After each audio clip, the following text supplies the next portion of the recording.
আম গাছ লাগাতে যাওয়ায় কাল হয়ে দাঁড়ালো শাহ আলমের। কি হয়েছিল তার বিস্তারিত জানাবো ভিডিওতে। বিস্তারিত জানতে ভিডিওটি না টেনে সম্পূর্ণ দেখুন। বরগুনা তালতলিতে আম গাছ লাগাতে গিয়ে বিদ্যুৎ স্পৃষ্ট হয়ে শাহ আলম নামে এক বৃদ্ধের মৃত্যু হয়েছে।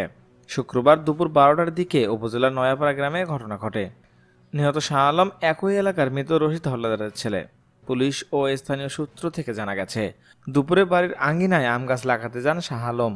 এ সময় পাশের বিদ্যুৎ লাইনে গাছের ডাল লেগে তিনি বিদ্যুৎ স্পৃষ্ট হয়ে মাটিতে পড়ে যান। পরে স্থানীয়রা তাকে উদ্ধার করে হাসপাতালে নিলে চিকিৎসক তাকে মৃত ঘোষণা করেন।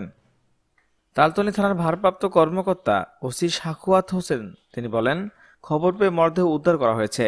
কোনো অভিযোগ না থাকায় মরদেহ পরিবারের কাছে হস্তান্তর করা হয়েছে।